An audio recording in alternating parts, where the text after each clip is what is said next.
Oke, kalian sempat berpikir kritis nggak sih kenapa semua Yonko sekarang ini berhubungan dengan Akagami no Sang? Jika kita melihat kilas balik masa lalu nih, kita pasti melihat orang macam Luffy, Kurohige atau bahkan Buggy berhubungan dengan si rambut merah ini. Dan jika kita ingat pula nih, saat momen tak terlupakan pernah terjadi ketika Buggy seorang diri saja pernah menolak mentah-mentah ajakan Sang untuk bergabung menjadi bagian dari kapalnya itu. Lalu sekarang lihatlah nih, dia dengan keberuntungan dewanya itu malahan sudah mensejajarkan dirinya dengan rekan lamanya itu. Apakah dari sini cekcok kutub utara dan kutub selatan masih menjadi perdebatan yang hangat antara kedua karakter ini? Ada beberapa alasan kuat nih kenapa Oda Sensei mempertemukan para Yonko tersebut yang secara garis lurus berhubungan dengan memiliki hal-hal terkait Akagami no Jeki. Yuk kita sama-sama cari tahu jawabannya.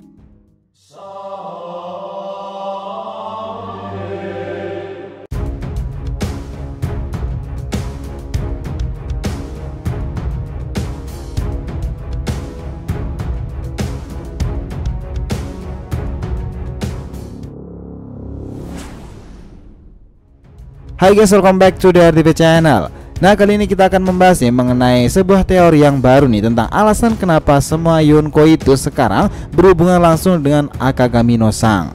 Oke, biar nggak salah persepsi silahkan simak sampai akhir ya. Jangan lupa klik lonceng subscribe-nya biar nggak ketinggalan informasi, dan follow Instagram official RTV Mediatif yang berisikan konten pop culture nih dan merchandise-nya. Oke, kita lanjutkan perjalanan dari sini. Gini, coba kalian dengarkan cerita ini, kenapa mereka semua itu berhubungan dengan Akagami. Nah, kita mulai dari hubungannya dengan Buggy dulu. Ingatkah kalian tentang cerita 30 tahunan yang lalu itu? Dua orang remaja yang numpang di kapal Raja Bajak Laut dipertemukan. Mereka saling cekcok, terkadang baik, terkadang pula bertengkar. Ya, Buggy serta Sang. Ada momen lucu terjadi kala itu, keduanya berdebat sampai berkelahi ini hanya karena menentukan mana yang lebih dingin antara kutub utara dan kutub selatan. Kejadian ini bisa berhenti ketika Silver Relic memukul kepala keduanya. Yang menarik kala itu, Relic menyuruh keduanya agar mendatangi sendiri tempat itu di masa depan nanti ketika sudah menjadi bajak laut hebat. Nah, cerita ini akhirnya berlanjut nih ketika awal mulanya selepas bubarnya Roger Pirates itu, Sang menemui Buggy dan mengajaknya seperti ini. Ikutlah bersamaku Buggy. Namun sayangnya Buggy Sensei itu malah menolak tawaran Sang kala itu karena merasa Sang akan menjadikannya bawahannya sendiri. Setelah kejadian itu nih, Sang tidak pernah bertemu Buggy lagi dan hanya mendengar kabar jika ia masih menjadi seorang bajak laut. Nah, pemikiran mereka yang tidak pernah sejalan itu bahkan masih terbawa sampai sekarang. Dan jika kita ingat kala itu nih, akhirnya nih pertemuan terjadi di Marineford. Kala itu semua orang terkejut ketika Sang tiba-tiba muncul dan menghentikan semua peperangan di sana. Bahkan seorang seperti Takanomi tidak mau berperang dengan Akagami. Namun uniknya, di ujung pertemuan itu tiba-tiba Buggy berteriak kaget. Orang yang dihadapannya itu adalah Sang, saudaranya yang menjengkelkan itu muncul lagi. Bahkan dengan nada kagetnya ia mengatakan seperti ini, "Sang, sedang apa kau di sini?"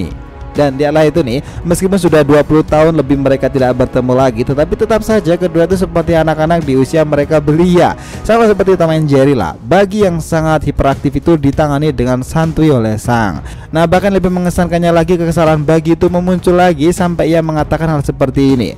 "Woi Sang, kau datang lalu mengatakan akan mengakhiri peperangan ini, namun akulah yang akan memulai peperangan denganmu." Ya, hubungan Sang dan Buggy itu memang sangat kompleks nih. Bahkan ini semakin menarik lagi setelah era baru sekarang, dan dimana kekalahan Yonko Kaido setelah Big Mom itu tentu ini sudah terdengar di telinga Sang sendiri. Tahu kenapa? Ya, Buggy the next Kaisar Yonko. Ya, Buggy the next Kaisar Yonko. Nah, coba bayangin betapa tertawanya atau malah tersenyum nih Sang mendengar berita itu. Teman lama kini sudah sejajar dengannya, dan ini juga menutup fakta jika perkataan nyeleneh Buggy kala itu menjadi kenyataan, jika ia akan menjadi Yonko beberapa tahun lagi. Mantap emang dewa keberuntungan Buggy ini. Berikutnya, hubungan dengan Monkey D. Luffy. Sekarang ini tahta perionkoan memang sudah diupdate nih dengan masuknya Buggy serta Luffy menambah daftar orang-orang yang memiliki kedekatan dengan Akagami. Kita ingat kala itu Luffy begitu mengagumi Sang, bahkan Garp selalu mengatakan jika alasan Luffy menjadi bajak laut karena doktrin Akagami. Tapi memang benar sih, Luffy itu begitu menjadikan Sang sebagai patokannya. Bahkan ada beberapa momen kala itu ketika Luffy dari marah-marah sampai nangis itu hanya gara-gara topi jeramnya itu dirusak oleh Buggy. Dan bayangin aja nih, dua orang yang pernah bertarung dahulu berhubungan dengan Sang itu saat ini keduanya sudah sejajar dengan si rambut merah itu, sama-sama menjadi Kaisar Yonko. Kala itu ketika Luffy berhasil mengalahkan Katakuri dan nilai bounty-nya meningkat, Sang itu hanya mengatakan, "Ini belum saatnya Luffy, pertemuan kita akan sebentar lagi terjadi." Nah, setelah beberapa momen di Marineford dahulu, Sang memang sempat membantu pergerakan dari Luffy itu. Entah bagaimana hubungannya sebenarnya Sang ciptakan kepada Luffy sendiri. Apakah dia ada niatan lain dengan Luffy, atau Sang sadar jika Luffy itu seperti kaptennya dahulu, Goldie Roger, yang bisa mengubah dunia. Itulah kenapa dengan intuisinya yang kuat itu, Sang mengorbankan lengannya untuk bocah dari desa Fushia di Ace Blue, lalu memberikan topi berharganya itu untuknya. Dan sejak saat itulah nama Luffy akan dikenal di masa depan nanti sebagai Mugiwara Luffy, dan Sang berganti populer sebagai Sang si rambut merah. Nah, sekarang dimana Luffy sudah membagikan mode nikahnya itu dan poster buronannya juga terlihat dengan mode barunya itu, kira-kira bagaimana tanggapan dari Akagami ya? Who knows. Selanjutnya adalah Kurohige. Ya, ini memang tak kalah menarik sih, dan tentu saja sudah berhubungan dengan Sang bahkan ketika ia masih belia bersama dengan Buggy. Kala itu terjadi ketika bajak laut Shirohige muda menepi di sebuah pulau, dan di situ ada kru bajak laut Roger Pirates. Perang tentu tak terelakkan lagi, dan kita mengingat orang-orang yang masih sangat muda seperti Marco atau bahkan Sang yang masih sangat belia bersama dengan Buggy itu. Nah, yang menarik kala itu nih, dalam kru Shirohige itu kala itu ada sosok pria yang mengerikan bernama Marshal Ditich. Buggy adalah orang yang menyaksikan secara langsung bahwa selama pertempuran itu pria tersebut tidak pernah mengedipkan matanya dan sudah tidak tidur setidaknya 3 harian. Buggy mengkonfirmasinya hal itu kepada Sang saudaranya. Dan ternyata pertemuan mereka tidak hanya berhenti sampai ke situ saja nih. Saat pertempuran di masa depan nanti terjadi itu, mata Sang yang tergores itu ternyata ulah dari Kurohige. Bahkan ia mengatakan hal itu kepada Shirohige sendiri untuk menghentikan podcast di Ace mengejar Kurohige. Bukan karena ia tidak percaya kepada Ace nih, tapi karena ia mengkhawatirkan keselamatan Ace putra dari kaptennya dahulu. Karena saat itu bukan karena Sang lengah nih, tapi luka di mata kanan itu adalah sebuah pertanda seberapa mengerikan dan liciknya Kurohige itu. Bahkan mau mereka dipertemukan lagi dalam Marineford dahulu itu, kala itu pun Kurohige juga menyapa Sang dan mengungkit luka lama di matanya tersebut. Sekarang ini nih, setelah Lensanya Kaido dan juga Big Mom, tahta Yonko terlama memang ada di pangkuan Sang, tetapi orang lain setelah itu adalah Kurohige dengan para pasukan yang fenomenalnya itu. Pertanyaannya sekarang ini, kenapa Oda Sensei membuat cerita sama Yonko sekarang berhubungan dengan Akagami? Ini menarik kan? Pasalnya untuk orang seperti Akagami yang begitu sedikit jam tayangnya namun namanya itu sangat-sangat populer, hal seperti ini mungkin sebagai bentuk balasan baik untuk kelompok rambut merah itu, dimana di akhir saga One Piece kedepannya nanti kelompok bajak laut Akagami yang akan memainkan benang merah utama sampai selesai nih, atau sampai pulau terakhir Locktail. Nah, di samping itu pula kita malah semakin penasaran soal kelompok bajak laut Akagami yang mungkin mengetahui tentang rahasia-rahasia nih mengenai abad kekosongan, Road Poneglyph terakhir, atau bahkan tentang senjata kuno Pluton atau bahkan Poseidon dan Uranus. Mereka semua itu berisikan para orang-orang yang sangat misterius. Bahkan satu di antara mereka terdapat manusia yang konon dianggap paling jenius dengan ketenangannya itu. Dia adalah sang wakil kapten Ben Beckman.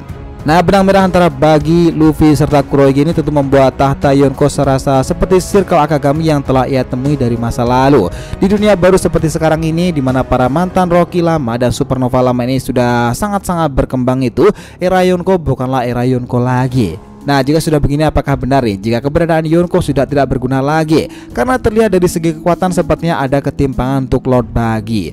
Atau apakah mungkin pula Oda tengah menyiapkan plot twistnya sendiri jika Buggy bukanlah karakter sembarangan, dan ada alasan lain kenapa sejak awal ia bersama dengan Akagami.